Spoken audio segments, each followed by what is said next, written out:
I just read that you shouldn't use lotions with fragrance. Fragrance is irritating, and anytime you irritate your skin, you are asking for an infection, or an allergic reaction, or cancer, or both.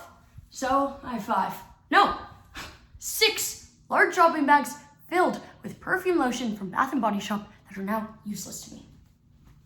Welcome. Wow, there's a lot of you. I hope you had no trouble finding me. I know, it's a little bit off the beaten path, but I'm so excited that you decided to take matters into your own hands and prepare. I think that this is the best decision that you all have ever made. Well, that's a given, right? Or else we all wouldn't be here. Like saying going to the hospital when you have cancer is the best decision you've ever made. It's not really a decision, is it? It's about facing the facts. Rule number 1. Don't go into a hospital unless you have to. And don't talk to doctors either, unless you have to. Doctors and hospitals are for chemo only, last resorts. Okay,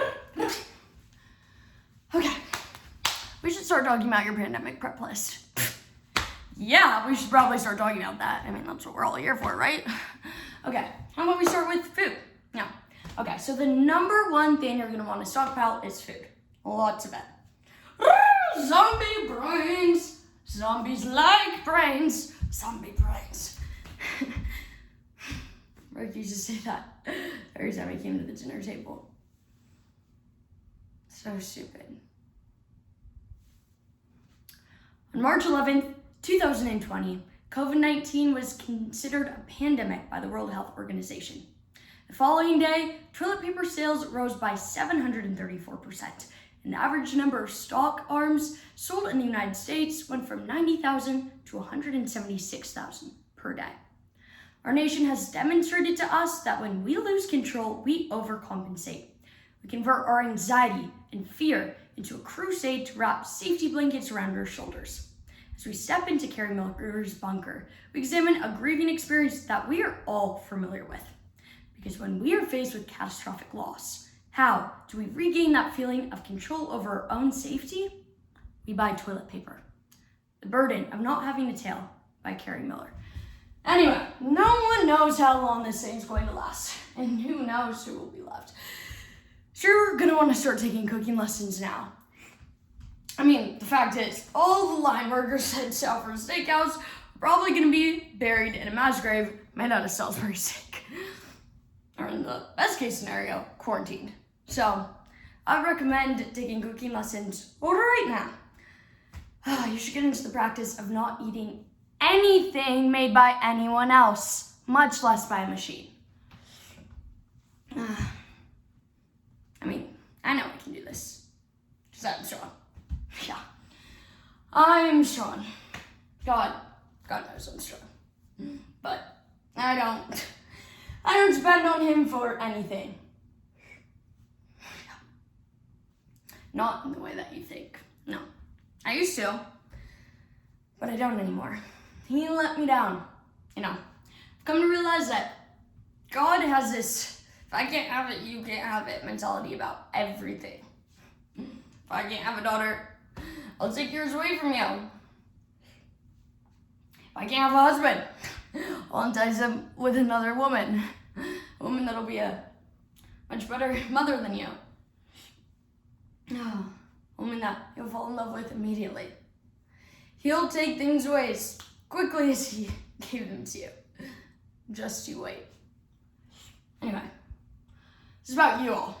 This is about your pandemic prep list. I'm just saying, whatever happens, I'm prepared for. Okay? Because I'm strong. I'm too smart, too prepared. But I'm not sure about you all. I mean, I just don't really get the vibe that you're taking this seriously. This is life or death, all right? Like, if you don't prepare, death. You'll be destroyed. No, in fact, you'll literally die, okay? Rule number 1. Take this seriously or else death, all right? Anyway, you're down here all by yourself for hours on end. Sit sitting and waiting, sitting and waiting. So what do you do? Funny that you ask, you guys. You see. Games! Fun games! I love to play games by myself. I mean, let's put it this way. Sometimes I make up stories. Pretending I'm on dinner dates or grabbing a coffee with a friend or about to make dinner for Rick. You know, not in a psycho way. Look, don't give me that face, guys. Not in a psycho way. Just, you know, so I don't feel so lonely. So I can work out my fear, my anxiety. That's all. It's kind of lonely down here sometimes. But it's not in a psycho way, so I don't want to hear any of that. Okay? I don't want to hear any of that. It's just sometimes I'm like, hey, friends, what's up, guys? I recommend keeping stuffed animals around here. Yeah. Yeah, that's definitely a good idea. So look, it's not fair for you to say that I did this to Brie, okay? No. I did everything I could for my daughter, okay? I was tired. I was unbelievably tired. I was exhausted, okay? And I don't think any of you watching today, I don't think any of you can understand what that's like. I mean, imagine the worst thing that you've ever been through, okay? Imagine that for a second. Imagine the worst pain that you can possibly imagine. Well, it was worse than that. It was worse than that. It was hell on earth. And for you to imply that I did this to my daughter, I resent you. I resent you all for insinuating that I did, okay? And where's Rick? What happened to Rick? Funny. You will ask. Funny. He's gone.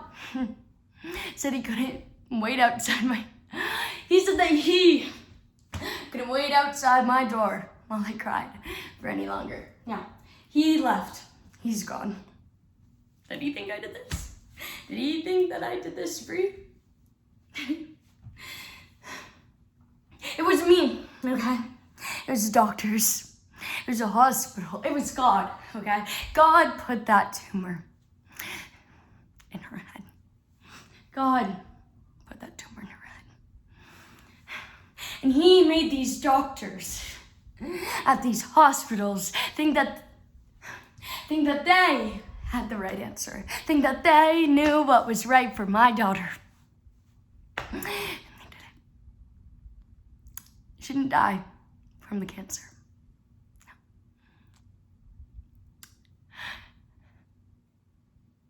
She died from a hospital-borne infection, okay? They did this. He did this. I didn't do this. But anyway, this isn't about me, okay? This is about you all. This is about your pandemic prep, okay? This is about you guys. When will it be safe to come out again? I don't know